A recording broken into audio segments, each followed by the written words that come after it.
recuperando una belleza cruda en lo irresoluble, un testimonio del poder de la voz recuperada desde los márgenes. Entonces, bueno, ya le voy a ceder la palabra, ya estoy esperando un rato con muchas ansias, ¿no? Eso no está de más decirlo.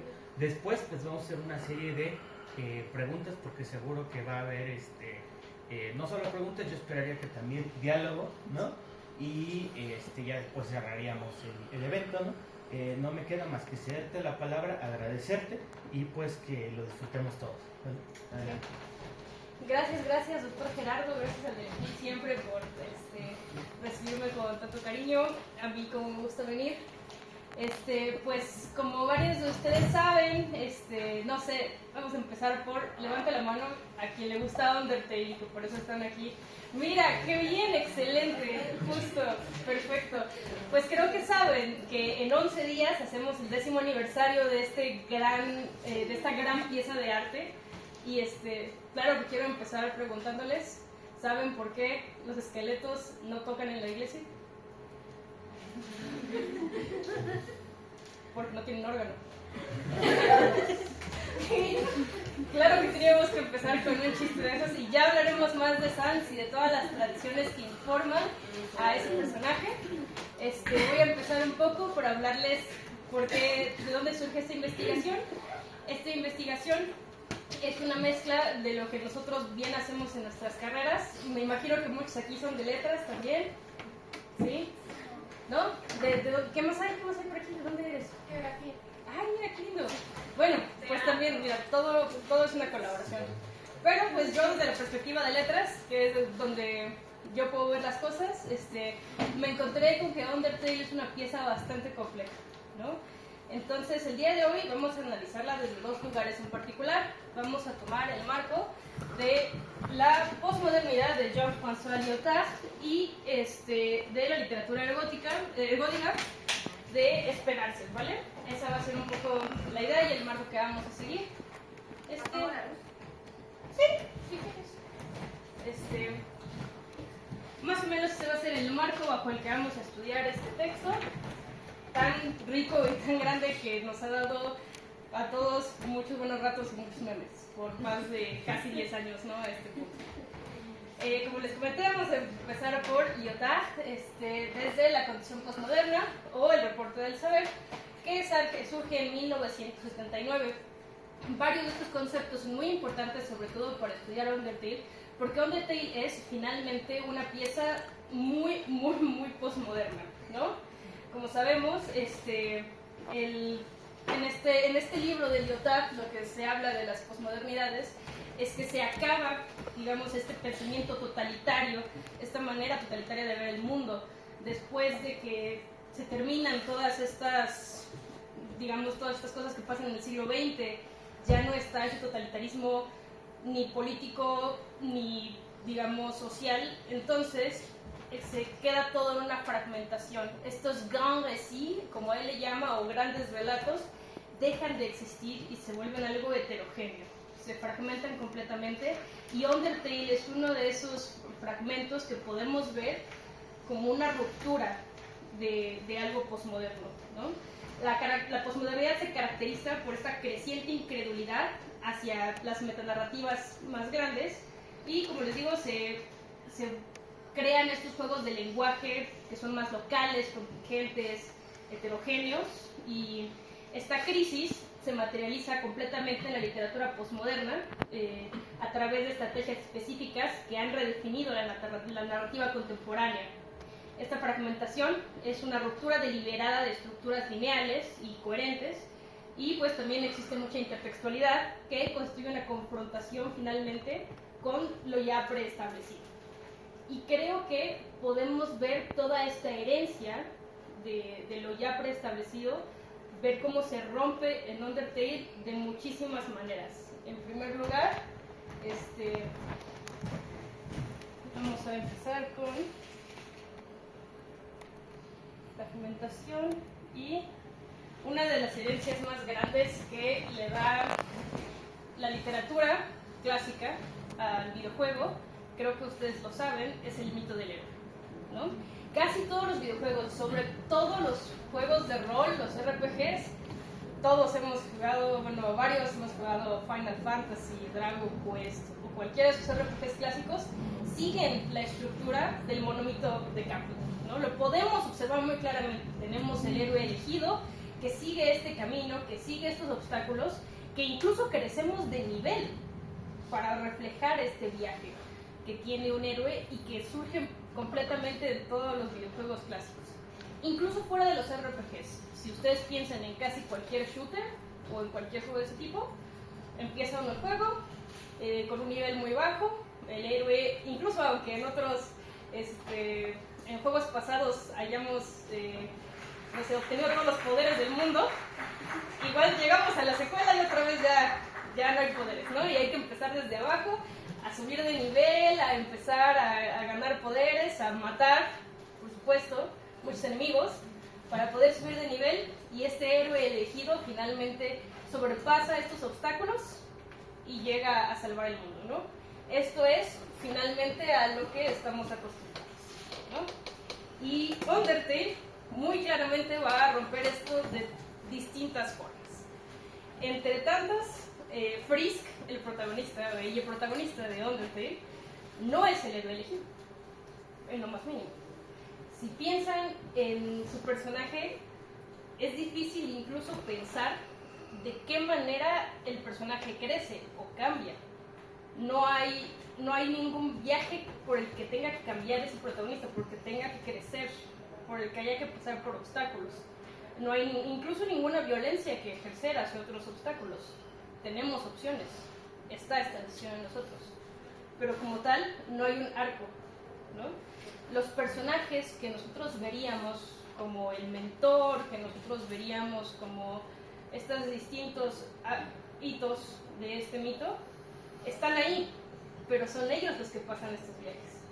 Si pensamos en Undyne, si pensamos en Sans, si pensamos en todos estos personajes de Undertale, ellos son los que tenemos que ayudar a que crezcan, a que cambien. Ellos son los que tienen que pasar por sus viajes, más no la persona con la que estamos jugando realmente, ¿no? Entonces, es una de las tantas formas en las que Undertale, pues claro que rompe con esto. Emprende esta deconstrucción sistemática de estas narrativas, esta fragmentación ontológica que se manifiesta en el juego. No solo ahí, sino en sus tres rutas, ¿no? Ya todos lo sabemos, la historia de las tres rutas, y claro que también es una fragmentación ontológica básica de la historia del monomito, porque no hay una, y de general funciona como una ruptura de una narrativa tradicional, porque no hay un camino predeterminado que nos diga que tiene que pasar el héroe por ciertas cosas.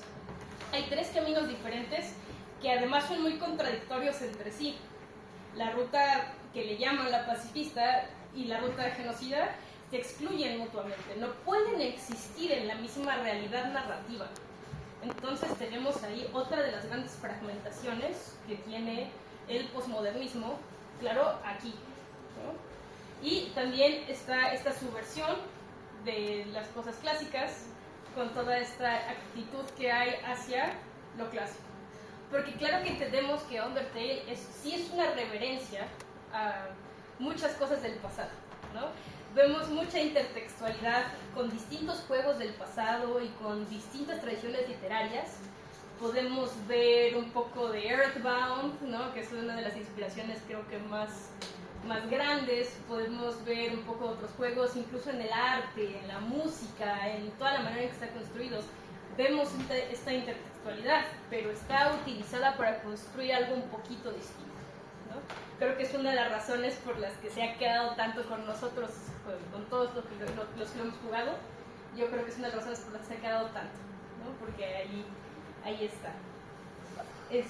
La ruta neutral, en general, representa una narrativa fragmentada, donde el protagonista, como mata a algunos monstruos, pero perdona a otros, se genera un desenlace ambiguo, donde el mundo subterráneo permanece en un estado un poco de incertidumbre, ¿no? Esta ruta no tiene una resolución definitiva, quedando atrapada en una zona gris que refleja esta imposibilidad posmoderna de acceder a verdades absolutas. No existe nada absoluto en esta ruta, por supuesto. Y pues la ruta genocida, hablaremos un poco más de ella más adelante, pero implica también todo un juego narrativo con la manera en que impulsa al jugador a no jugar, ¿no? Es toda una cosa que la aclaremos un poco. Pero creo que una de las subversiones que a mí se me hicieron más significativas y que creo que a cualquier persona que lo haya jugado también, es que estamos acostumbrados a que, por supuesto, level significa nivel y EXP significa experiencia, ¿no? En casi todos los juegos que nos hemos encontrado, así es como funciona. Subimos de nivel, ganamos experiencia, llegamos con el gran jefe, se termina el juego. Aquí no. Aquí tenemos una revelación que golpea y que cambia completamente todo lo que hemos pensado cuando Sans casi al final del juego nos dice que level en realidad significa level of violence, ¿no? Y esta revelación retroactiva, claro que es muy importante, porque construye un momento de interpelación ideológica que obliga al jugador a reinterpretar toda su experiencia previa, no solo con este juego, sino con todos los demás que han jugado. Porque en ese momento se tiene uno que sentar a decir, chale, y los pobres caparazones esos de Mario, pues pobrecitos, ¿no? ¿Qué nos hicieron? ¿Qué nos hicieron los bombas para poder pisarlos tan sencillamente? Claro que esta revelación retroactiva nos hace pensar en todo eso. No solo en nuestra experiencia con este juego, sino retroactivamente en nuestra experiencia con todos los juegos que hemos jugado hasta este momento, ¿no? Esta deconstrucción del heroísmo se manifiesta, pues claro que en el protagonista, que su única característica distintiva es la determinación, no es la fuerza, es esa determinación.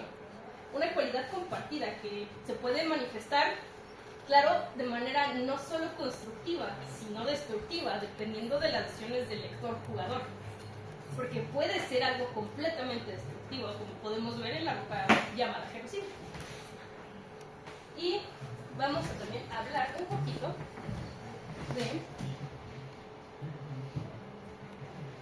del texto ergódico. ¿Alguien ha escuchado aquí hablar del texto ergódico?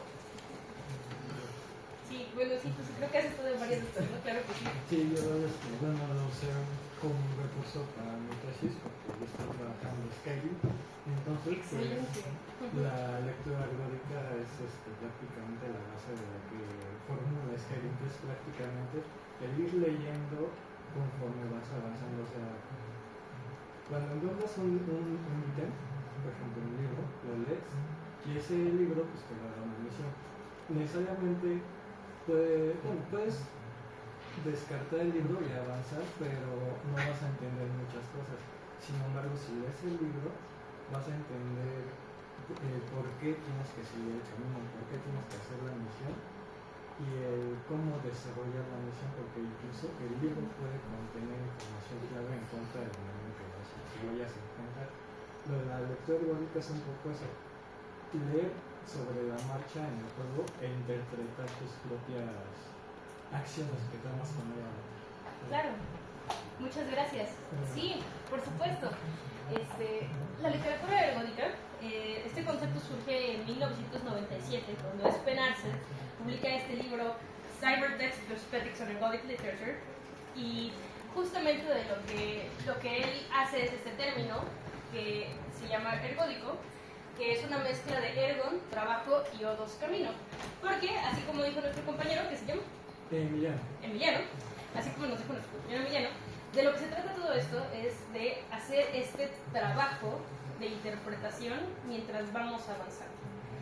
Este tipo de literatura necesita completamente del lector y del jugador para poder funcionar, ¿no? No existe la literatura ergódica si no existe el jugador que lo esté interpretando en el mismo tiempo que lo está jugando y que lo está experimentando. Ese es todo el punto, ¿no? La diferencia entre texto tradicional y texto ergódico pues es al final una diferencia ontológica. Mientras en literatura convencional la secuencia narrativa permanece fija independientemente del número de lecturas, el texto ergódico presenta lo que llama scriptons, que son cadenas de signos tal como aparecen ante el lector, que pueden variar radicalmente según las decisiones tomadas bajo el proceso de lectura. Y creo que pues ya se pueden imaginar que justamente esta variabilidad funciona perfectamente en Undertale, porque depende la narrativa muchísimo de las decisiones que tomemos, ¿no? Aquí hay un matrimonio muy lindo entre narrativa y jugabilidad, porque claro que esta narrativa no se puede construir sin la jugabilidad. Aquí la jugabilidad se vuelve nuestra manera narrativa, ¿no? Entonces, como les dije, como se dice aquí, ¿no? No tenemos un lector pasivo, tenemos un lector activo que también es como un coautor de la historia que se está desenvolviendo frente a nosotros. Arce desarrolla un marco analítico que identifica funciones textónicas, mecanismos que gobiernan la relación entre el universo textual potencial y su manifestación específica en cada sesión de lectura. La interpretación determina cómo el lector decodifica los signos presentes, donde esta decodificación está condicionada por las decisiones previas del lector, creando contextos interpretativos únicos.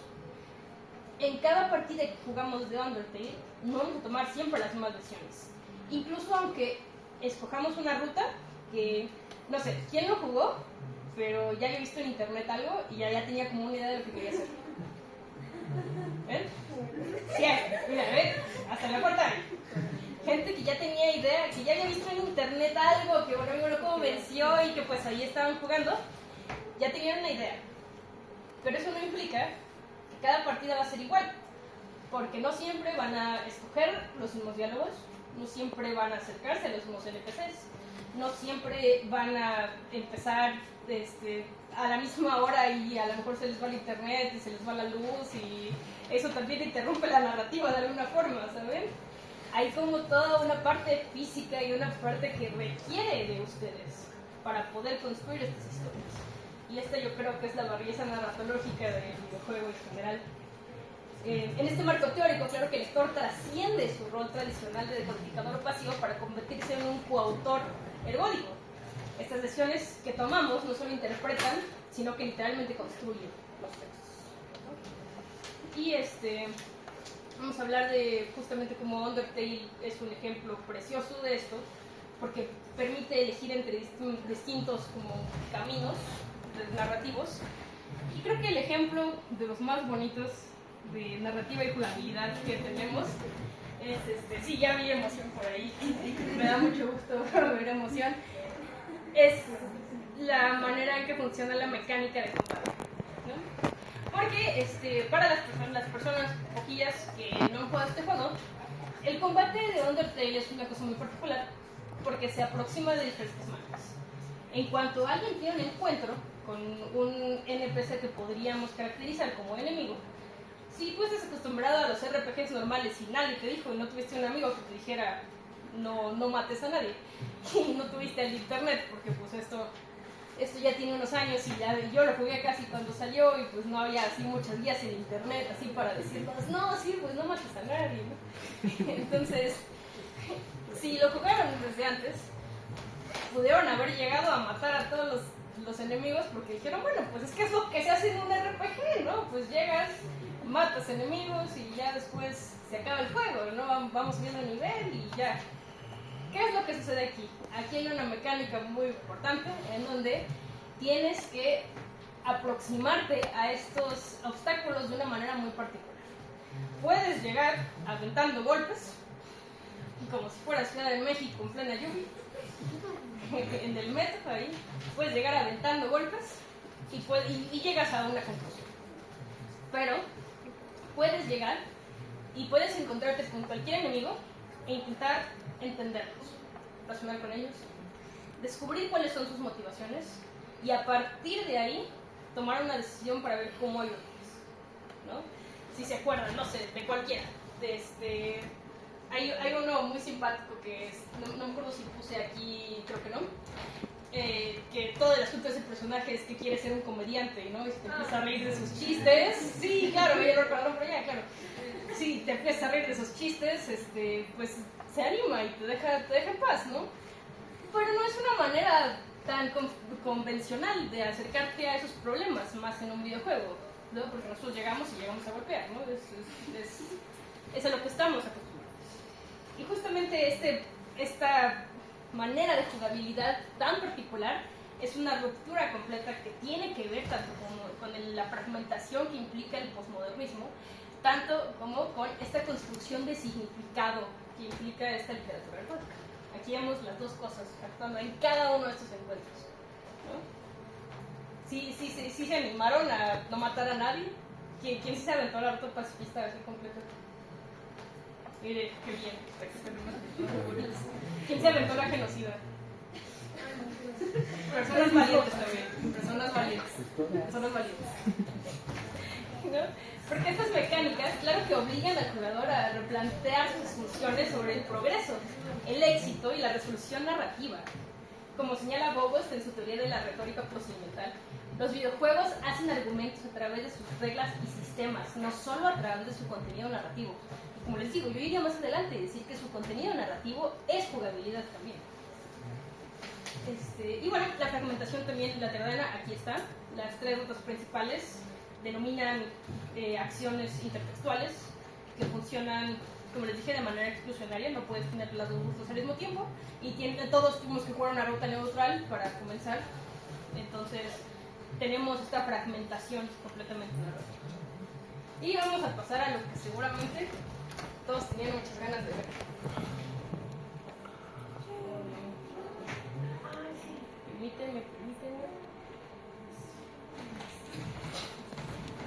Sans. Sí. Sí, yo sabía que todos íbamos a ser muy felices cuando habláramos de Sans, es de los personajes favoritos de casi todos. Yo sabía que íbamos a ser muy felices. Sans es una condición cultural impresionante, me fascina. Las referencias culturales aquí no son solo ornamentos superficiales, son elementos que deben ser navegados activamente para construir significado. Sans, como condición intertextual compleja, ejemplifica esta dinámica. A nivel tipográfico, establece una conexión inmediata con esta cultura del Internet. ¿Por qué? No sé si ustedes estaban muy jóvenes para aquel entonces o a quién sí le pasó, pero en ese momento la letra esta del Comic Sans era un Superman, ¿no? Entonces claro que hay un diálogo con la cultura del Internet, ¿no? Porque están estos memes de todo el diseño gráfico es Comic Sans, ¿no? Entonces está este diálogo cultural con esa parte, y también hay un diálogo también mitológico, porque si lo consideran, Sans cae en la dinámica del trickster. Es casi como un trickster de la literatura clásica. Si lo ven, tiene estos comportamientos en donde sabe más que el protagonista, claramente, dice las mejores bromas del mundo. Y no solo eso, está incluso consciente de su naturaleza como un personaje de un videojuego, ¿no? Si nos sentamos a verlo, realmente tiene muchas de estas características y cualidades que tiene el trickster en literatura. Y no solo eso, también a nivel musical. Si han escuchado Megalovania, que es como un temazo completamente, también condensa esta historia de la fragmentación y de la cultura remix, porque es un ROM de Earthbound, de Megalovania, junto con Homestick. Entonces, claro que también condensa todo este diálogo cultural de videojuegos y termina siendo un tipo de fragmentación, tan solo la música de ese encuentro.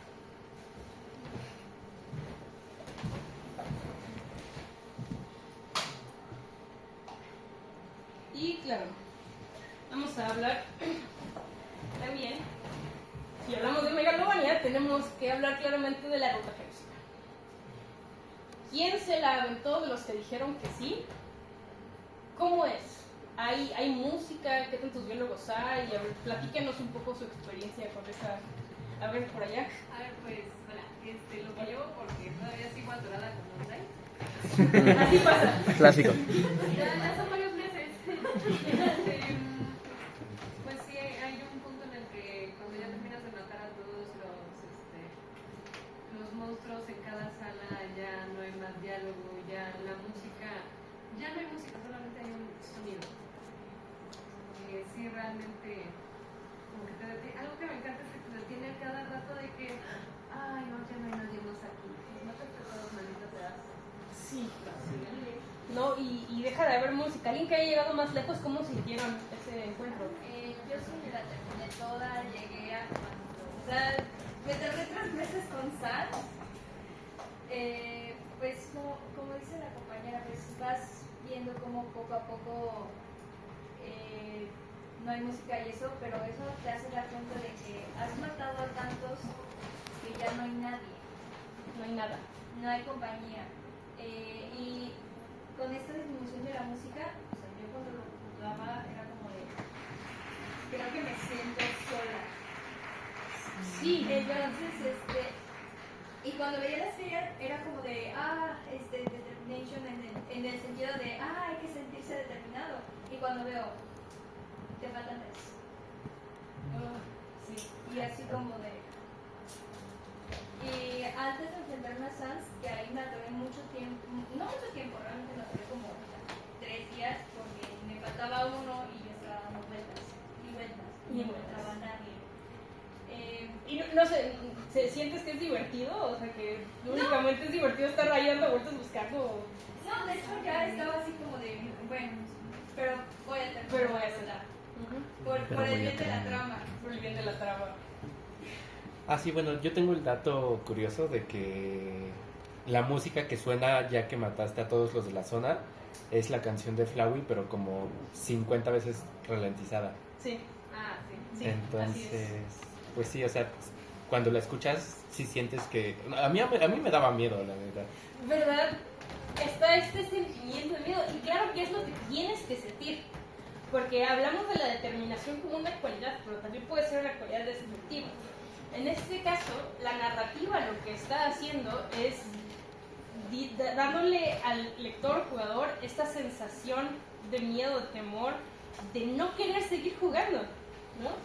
Aquí el vacío funciona como una crítica materializada a lo que estamos haciendo. Hay una cierta manera de juzgarnos por lo que estamos haciendo a través de nuestras acciones, que pues claro que no son vistas como algo bueno, ¿no?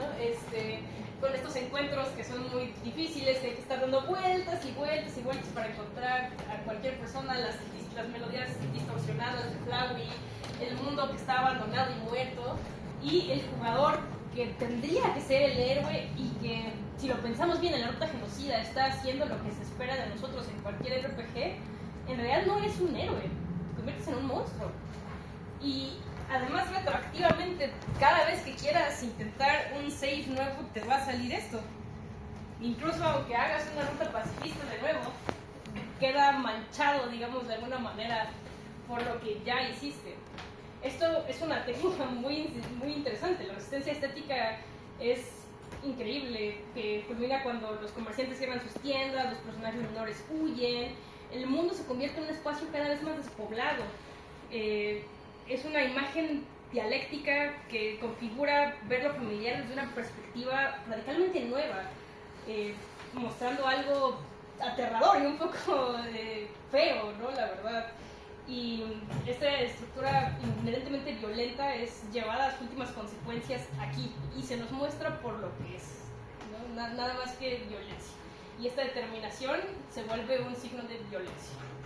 Y como les dije desde el principio, retroactivamente te hace reflejar en todas las cosas que has hecho en otros juegos, ¿no? Es decir, todos los enemigos que he matado en Skyrim, en Mario, en otros lugares, que seré yo un monstruo para ese mundo, nos hace pensar en todas esas cosas, ¿no? Y pues claro, está otra característica postmoderna que aparece muy claramente aquí, es esta ruptura de la cuarta pared, ¿no? Lo vemos claramente con Sans, que es un ser completamente consciente, pero yo creo que el ejemplo más interesante de esta ruptura de la cuarta pared aparece nada más y nada menos que con Flowey, que si recuerdan, lo que ha pasado con él es que él ha experimentado todas las posibilidades, digamos, que tiene que ofrecer el juego, hasta que se ha vuelto el monstruo que es por esa razón. Si es el villano aterrador que conocemos, ha llegado hasta ahí por explorar exhaustivamente todas estas posibilidades. ¿Y qué es lo que dice eso de las personas que jugaron el genocida? Por el bien de la trama. Claro, ¿no?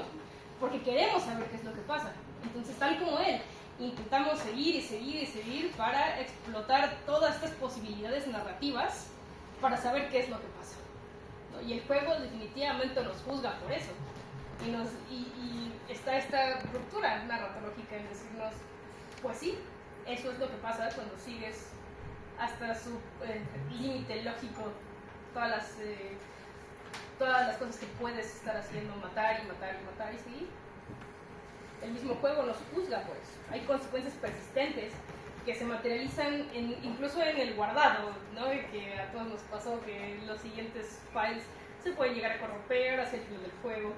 Pasan todas estas cosas en donde hay una ruptura de la cuarta pared que nos está dialogando y que nos está hablando de todas estas acciones que estamos haciendo, aunque sea solo en el juego. Y pues nada, quiero dejarlos con esto, porque finalmente lo importante o lo que quiero que tomemos de esto es esta lectura. Abrazar Despite Everything is Still You. Despite Everything, los que jugamos, los que tenemos el control de estas narrativas somos nosotros. Si existen estas narrativas fragmentadas, posmodernas, que están construidas para nosotros, para nuestras generaciones, y además todas las que siguen también, ya llevamos casi, les dije, ¿no? En 11 días hacemos 10 años de este gran juego. Todas las narrativas que nos siguen somos nosotros. Gracias.